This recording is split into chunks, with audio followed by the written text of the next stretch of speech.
अभी जिस जो बिगनर है उनको अभी स्टार्ट करना है प्राणायाम, तो वो श्वास को किस तरह से वो लोग मैनेज करे या कैसे स्टार्ट करे, कौन से प्राणायाम से स्टार्ट करे? सबसे पहले तो क्या है कि सांस लेना और छोड़ना, ये जो हम्म। टेक्निक है, तो हम्म। कई स्टूडेंट्स की वही गलत होती है।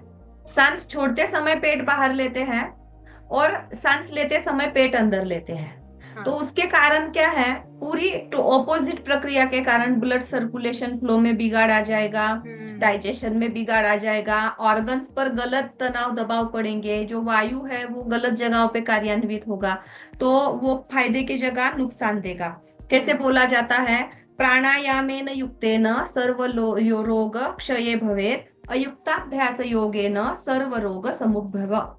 मतलब अगर प्राणायाम हमने सही से किया तो वो हमें लाभ देता है, हम्म। लेकिन अगर उसे हमने गलत किया, गलत सीखा, तो वो हमारे अंदर रोग उत्पन्न कर सकता है। तो हम्म। इसीलिए बिगिनर्स को सबसे पहले क्या करना चाहिए कि सांसों की प्रैक्टिस करनी चाहिए। सबसे बेसिक में तो समझना चाहिए, जब भी सांस ली जाएगी पेट बाहर आता है, सांस छोड़ी जाएगी पेट अंदर जाता है। फिर हम्म। धीरे धीरे उनकी क्षमता नहीं होती कि वो ज्यादा कैसे है कि प्राणायाम का फायदा तभी होता है जब हम पूरक रेचक, पूरक कुंभक और रेचक ये प्रॉपर प्रोपोर्शन में रेशो के साथ करें। जैसे ग्रंथार्गत वर्णन है कि 1:4:2, ये हम्म। आइडियल रेशो है प्राणायाम हम्म। का। हम्म। एक एक में हम मतलब एक काउंट में सांस लेंगे तो 4 काउंट तक हमें सांस कुंभक करना है, होल्ड रखनी है, और 2 काउंट हम्म। में छोड़ना है। 1 गुना सांस लेंगे, 4 गुना हम होल्ड करेंगे, और 2 गुना सांस हम छोड़ेंगे। तो डायरेक्ट बेसिक में जैसे छोटा बेबी होता है, हाँ। डायरेक्ट उसे खाने की प्लेट दे दी तो वो खा पाएगा क्या, डाइजेस्ट कर पाएगा? वैसे ही बेसिक बिगिनर्स को, जिनको भी प्राणायाम के बारे में कुछ पता नहीं है, तो दीर्घ श्वसन, जलद श्वसन, संथ श्वसन, ऐसे हम उनको प्रैक्टिस करवा सकते हैं। संत श्वसन तो नॉर्मल ब्रीथ जो जन्म से लेकर मृत्यु तक कर रहे हैं, और हम्म। जल दीर्घ श्वसन में क्या आएगा, जैसे उसमें भी डायरेक्ट आइडियल रेशो क्या है दीर्घ श्वसन का, हम्म। 1:2। मतलब ओके। जैसे 4 काउंट में सांस ले रहे हैं तो 8 काउंट में सांस छोड़ना।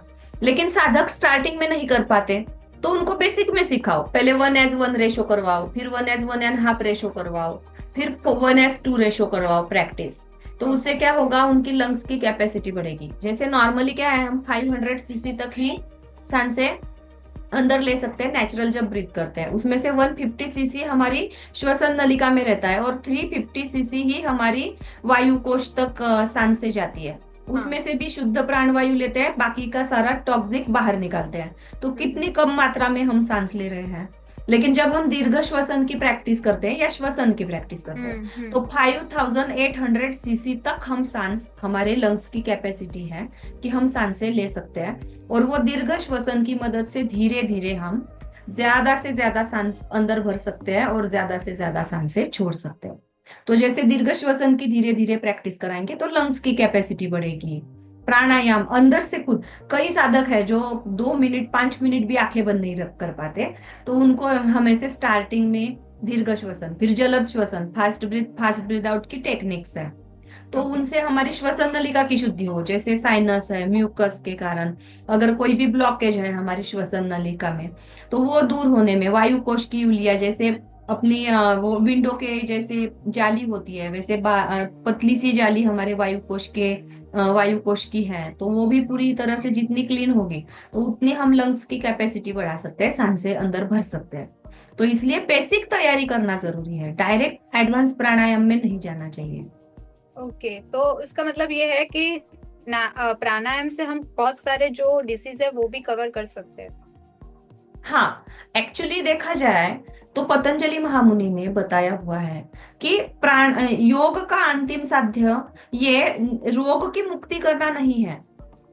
उसका अंतिम साध्य कैसे है, जैसे यम नियम आसन प्राणायाम प्रत्याहार धारणा ध्यान समाधि, और हम्म। समाधि के ऊपर भी कैवल्यावस्था मोक्ष प्राप्ति, ये योग का अंतिम साध्य है।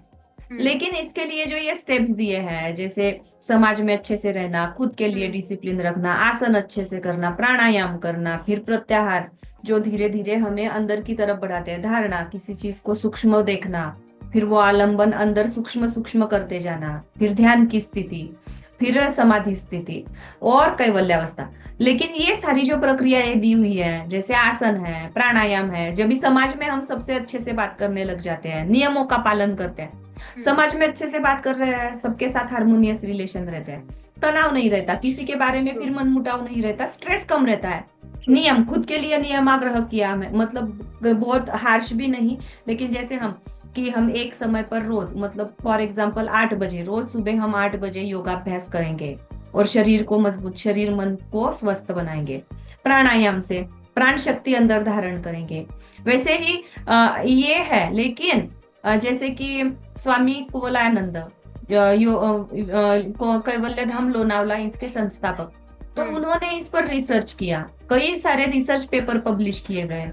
फिर योग को हम रोग मुक्ति के लिए भी यूज कर सकते हैं, ये उन्होंने प्रूव किया। जैसे कपालभाति, ये एक्चुअली शुद्धि क्रिया है, हाँ। लेकिन वह श्वसन के माध्यम से की जाने वाली शुद्धि क्रिया है। उसके रिगार्डिंग एक रिसर्च है उनका कि उसके कपालभाति के नियमित वैक्यूम, माधव वैक्यूम करके उन्होंने उसके रिगार्डिंग एक इंस्ट्रूमेंट बनाया हुआ था और रिसर्च किया था कि कपालभाति के नियमित अभ्यास से लंग्स की कैपेसिटी बढ़ती है, श्वसन की जो है क्षमता बढ़ती है। उनके हम्म। ही साधकों ने, उनके ही रिसर्च सेंटर में एक रिसर्च कपालभाति का और है कि रेगुलर नित्य अगर 120 स्ट्रोक्स 1 मिनट में, ऐसे अगर 10 मिनट 15 मिनट के कपालभाति की रोज प्रैक्टिस की जाए तो हम्म। 1.5 से 2 इंच पेट का जो घेर है वो कम हो जाता है, फैट लॉस होता है, मेटाबॉलिज्म बढ़ता है। ऐसे मतलब पहले तो योग के रिगार्डिंग ऐसे ज्यादा संशोधन नहीं थे, लेकिन अभी जैसे उज्जाई प्राणायाम, उसके कारण श्वसन के रिगार्डिंग जो समस्याएं हैं, थायराइड जो है उस पर हम्म। उसका सकारात्मक असर होता है। हाई बीपी की समस्या है तो चंद्र भेदन हम करेंगे। तो जैसे मेडिकल साइंस से भी, जैसे शरीर शरीर विज्ञान के हिसाब से, मेडिकल साइंस के प्रूफ के साथ ये हम्म।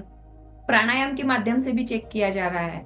जैसे कि अगर हम नाड़ी शोधन प्राणायाम करते हैं तो हमारे ईसीजी मशीन के बाद, स्टार्ट पहले भी किया बाद में भी ईसीजी किया, तो उसमें पल्सेस में डिफरेंस आता है, रिपोर्ट नॉर्मल आते हैं कई बार।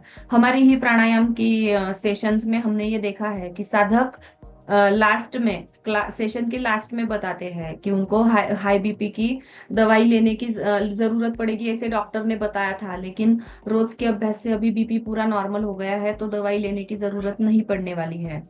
या थायराइड है तो जैसे भ्रामरी प्राणायाम करने से थायराइड 1 महीने में कंट्रोल में आ जाता है, दवाई की पावर कम हो जाती है। नाड़ी शोधन से दूसरा है, जैसे शुगर भी नॉर्मल हो जाती है, स्ट्रेस कम हम्म। होता है, लाइफस्टाइल डिसऑर्डर्स जो है, जिनको हम्म। नींद नहीं आती, भ्रामरी प्राणायाम करवाया, नींद अच्छे से आती है। जो जिन आजकल देखो भूलने की बीमारी बढ़ती जा रही है, मोबाइल का बहुत यूज कर रहे हैं, यस। तो उसके कारण भी ब्रेन पर बहुत स्ट्रेस पड़ रहा है। तो सब में प्राणायाम का फायदा होता है। ये प्राणायाम का एक मतलब कैसे है कि एक्स्ट्रा बोनस जो पॉइंट्स बोलते हैं, तो योग में ये बोनस पॉइंट हम बोल सकते हैं कि प्राणायाम के अभ्यास से रोग भी निवारण में मदद होती है। ओके।